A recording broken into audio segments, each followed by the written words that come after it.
ஓம் ஜெய் ஸ்ரீரமணாய பகவான் ஸ்ரீரமண மகரிஷி பக்தி ஞான இயக்கத்தின் ஆன்மீக அன்பர்கள் அனைவர்களுக்கும் உங்களுடைய மனமார்ந்த இனிய காலை வணக்கம். இன்று மார்ச் 14 வெள்ளிக்கிழமை. நாம் தியானிக்க இருக்கும் தலைப்பு மனதை அடக்கும் உபாயம். மனதிற்கும் பிராணனுக்கும், அதாவது பிராண சக்திக்கும் நெருங்கிய தொடர்பு உண்டு. மனதின் இயக்கத்திற்கு பிராணன் காரணம். குதிரை மீது சவாரி செய்யும் ஜாக்கி போல் மனம் மூச்சு காற்றின் மேல் சவாரி செய்கிறது. நம் உணர்ச்சிகளுக்கும் மூச்சு காற்றுக்கும் நெருங்கிய தொடர்பு உண்டு. நம் மனம் அமைதியாக இருக்கும்போது மூச்சு காற்றும் சீராகவும் முறையாகவும் ஓடும். மனம் பதற்றமாகவும் கோபப்படும் போது கவனித்தால் சுவாசம் முறையற்றும் வேகமாகவும் ஓடும். வாசியை முறைப்படுத்துவதன் மூலம் மனதை கட்டுப்படுத்த இயலும்.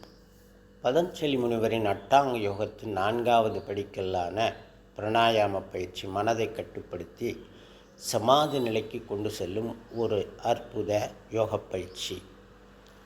மனமும் பிராணனும் ஒரே இடத்தில் இருந்துதான் பிறக்கின்றன, போய் சேர்கின்றன.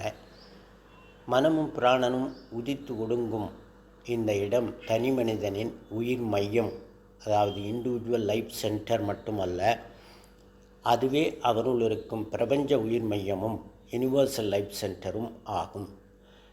தனி மனித உயிர் மையமே இந்த தனி மனிதனை பிரபஞ்சத்தோடு இணைக்கும் உயிர் மையம். தனி மனிதன் வேறு, பிரபஞ்சம் வேறு அல்ல.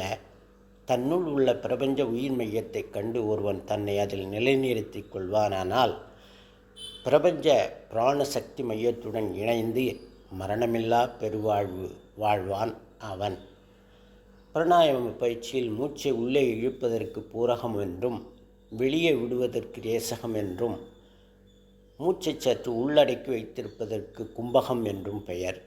மூச்சை உடம்பின் உள்ளே நிறுத்துவது அந்தர் கும்பகம் என்றும், மூச்சை வெளியில் நிறுத்துவது பாஹ்ய கும்பகம் என்றும் பெயர். கும்பகத்தில் மூச்சை அடக்குவதால் மனமும் வலைக்குள் அகப்பட்ட பறவை போல் தன்னுடைய மூலத்தில் அடங்கிவிடும்.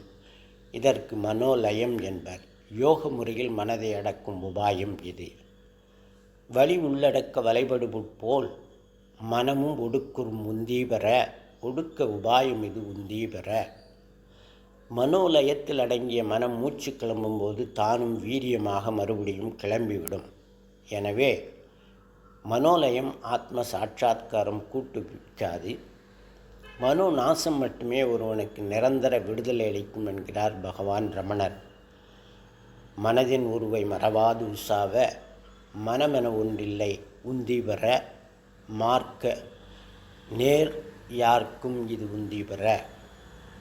மனதை அழித்து ஆத்மாவை அடைய நேரான மார்க்கத்தை உபதேசிக்கிறார் பகவான். மனதிற்கு சொந்த அறிவு கிடையாது.